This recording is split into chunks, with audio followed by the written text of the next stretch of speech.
Olá pessoal, eu sou Flanca Thaís do canal Historiando a Verdade. Antes de começar, deixe um like, porque o like é muito importante para a extensão do conteúdo da plataforma do YouTube, né? Quem gostar, se inscreva no canal. Eu pretendo, depois dessa gravação, falar um pouquinho sobre a história do capitalismo, não é? Dentro dos maiores países do mundo. E aí, quando a gente pergunta assim, segundo a Forbes Magazine, né, a Forbes Magazine, quais são os homens mais ricos do mundo, não é? E no que eles influenciam. E aí as pessoas logo vêm à mente Bill Gates, Carlos Slim, né, Warren Buffett, né, algum sheik ou algum rei da Arábia Saudita, e na verdade eles são pessoas pobres diante das pessoas que eu vou falar na próxima gravação. Tá? Porque aí a gente começa a falar sobre a casa dos Carnegie, né? A casa dos JP Morgan. Aí a gente vai saber realmente o que é riqueza e o que eles influenciam no mundo todo desde o final do século XIX, tá? Principalmente John D. Rockefeller, né?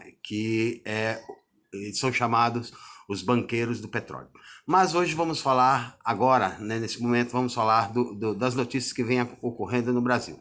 Primeiro, né, a gente lamentar a denúncia do presidente Jair Bolsonaro, que diz que a culpa dos incêndios agora é de Leonardo DiCaprio, né? Eu imagino se Irmã Dulce estivesse viva, ela poderia ser culpada, assim como, né, ou Martin Luther King nos Estados Unidos, nunca ninguém sabe, né? Porque agora foi Leonardo DiCaprio, amanhã poderia ser a Irmã Dulce, a primeira santa do país reconhecida pelo Vaticano, né? O mundo, a loucura do governo está tão acima do normal que a gente não consegue entender o que acontece, né? Não consegue ao ponto de, né? O presidente vai ser, pela primeira vez na história do Brasil, um brasileiro, né, julgado pela Corte Internacional de Haia, na Suíça. O que a Corte Internacional de Haia faz, né?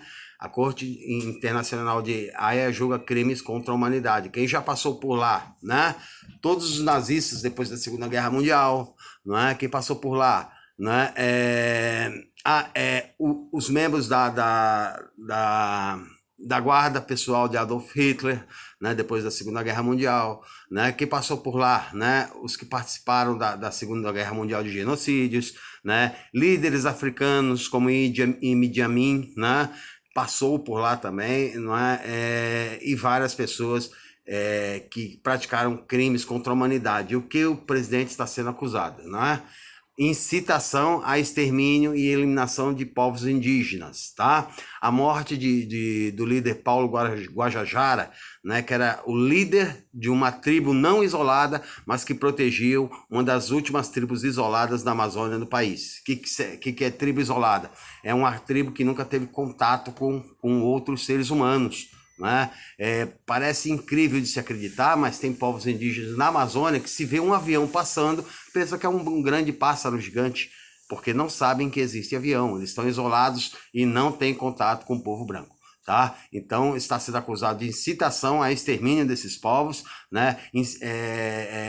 Ao ponto de, né? Tudo leva, né, a essa conclusão a partir do momento que o presidente passa a FUNAI para controle do Ministério da Agricultura, né? Que virou um Ministério da Carniça. Esse ministério está passando por cima de qualquer lei, de qualquer órgão. O presidente ajudou, aliás, contribuiu com portarias para acabar com todos os conselhos de sociedade civil que protegem povos e protegem o meio ambiente. O presidente acabou com verbas, né, que davam sustentação ao IBAMA proteger a floresta. O presidente acabou, né, com conselhos.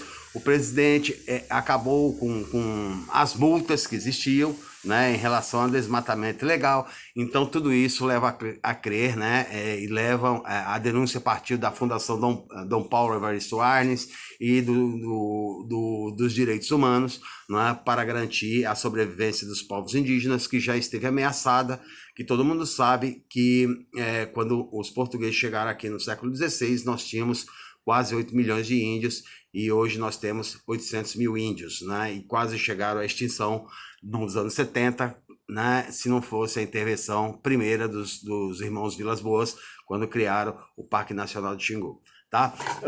Outra questão que saiu essa semana, né, Donald Trump finalmente chutou o Brasil de lado, né? Já tinha preterido o Brasil na OCDE, né, que é a Organização dos Estados do Norte, não é?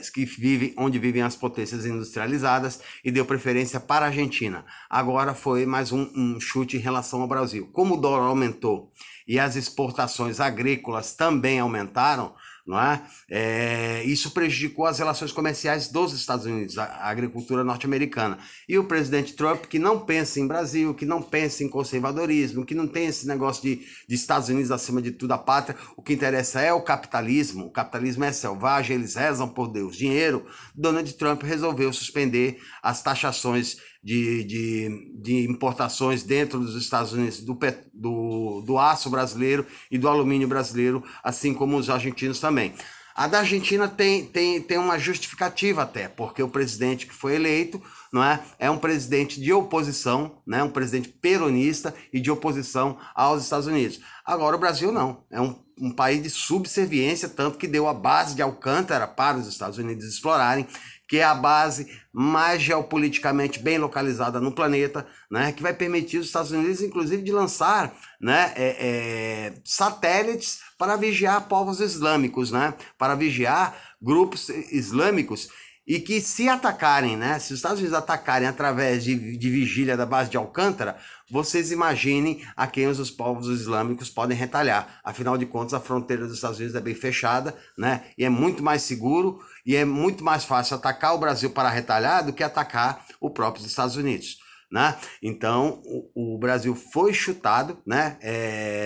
Vai ser cobrada taxação sobre alumínio e sobre aço, e aí a gente vai afetar mais uma vez a nossa indústria, né? E afetando a nossa indústria, né? O que sobra para nós é só a agropecuária e a agricultura. E aí o Brasil volta, né, à questão de colônia. A gente vai começar a sobreviver de quê? Né? Só da agricultura e da pecuária, não é? E a indústria sendo destruída. Esse é um grande fator, tá? E por fim, né, eu vou iniciar, né, talvez eu grave em 2 ou 3 programas, porque a história é muito longa, né? A história dos homens mais ricos do mundo, que a gente fala sobre, né? A gente tem que falar quem são os Rockefeller, né? Rockefeller, que é John D. Rockefeller, que nasceu em 1839 nos Estados Unidos, e foi o homem que transformou o petróleo em energia usado em quase todo o planeta, né? A princípio foi usado como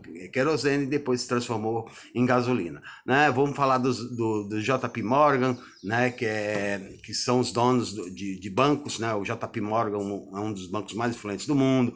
Vamos falar da família Carnegie, que controla a energia, né? Por exemplo, a General Electric, né? Hoje já não é mais dos Carnegie, né? Mas a General Electric é uma das grandes potências mundiais em produção de componentes eletrônicos, né? Hoje ela está na mão dos Morgan e dos Rockefeller, né? E o que eles fizeram para derrubar todos os regimes, e começa inclusive, né? A gente pode falar desde a queda, né, da União Soviética, e depois da queda do regime iraquiano, da queda de outros regimes que influenciaram através do petróleo, né? Por quê? Porque essas 4, né, grandes famílias, elas controlam hoje a Arábia Saudita, que nada mais é que um servo das grandes famílias poderosas dos Estados Unidos, tá? Então, quando a gente fala em Bill Gates para essas pessoas são pobres, tá bom?